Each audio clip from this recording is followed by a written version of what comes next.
এত সুন্দর পিঠা খাবো নাকি সাজিয়ে রাখবো সেটাই চিন্তা করছি। আজ আমি আপনাদের সাথে শেয়ার করব খুবই সুন্দর, খুবই আকর্ষণীয় এবং অনেক টেস্টি একটা পিঠার রেসিপি। তৈরি করছি মিষ্টি কদমপুলি পিঠা বা ভাপা কদম পিঠা। একে আবার অনেকেই শিউলি পিঠাও বলে থাকে। অনেকটা শিউলি ফুলের মতো দেখায়, তাই এই পিঠাগুলোর নাম শিউলি পিঠা। এখন আমি পিঠা বানানোর রেসিপিটি শুরু করব। এর জন্য আমি নিয়েছি ফ্রেশ নারকেল কোড়া আর কিছু চীনাবাদাম গুঁড়া করে নিয়েছি। একদমই মিহি গুঁড়া হবে না, হালকা একটু দানা ভাব থাকবে। আর আমাদের লাগবে খেজুরের গুড়। আমি একটা কড়াইতে সব উপকরণ একসাথে হাতে মাখিয়ে নিয়েছি। এরপর গ্যাসের চুলা জ্বালিয়ে 2 মিনিটের মতো জাল দিয়ে একটু আঠালো ভাব করে নিয়েছি। এই পুরটা বানানো খুবই ইজি। এই পুর দিয়ে যে কোনো পিঠা খেতে খুবই দারুণ লাগে। পুরটা বানানো হয়ে গেলে এবার চলে যাব পরের স্টেপে। এখন আমি একটা খামির তৈরি করব।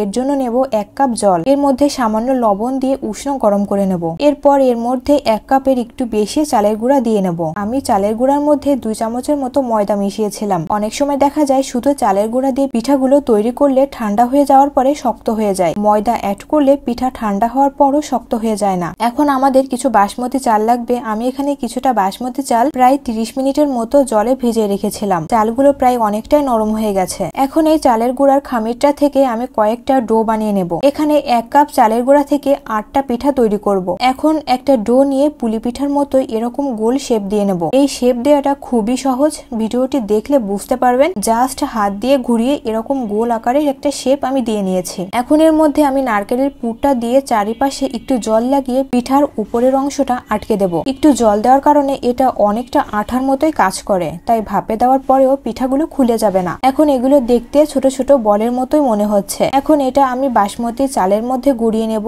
চালটা ভালো মতো পিঠার গায়ে লেগে থাকবে। এইভাবে আমি বাকি সবগুলো পিঠাই তৈরি করে নেব। আরো একটা পিঠা তৈরি করে দেখালাম বোঝার সুবিধার জন্য।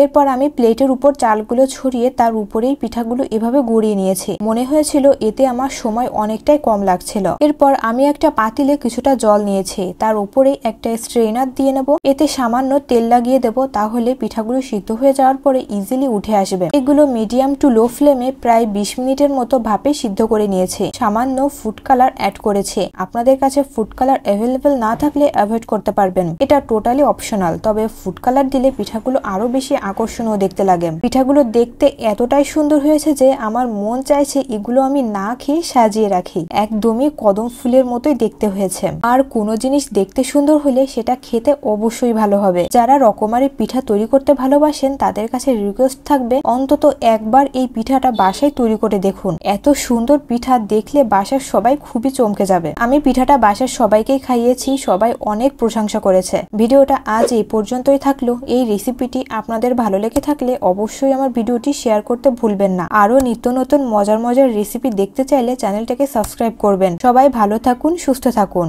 বিদায়।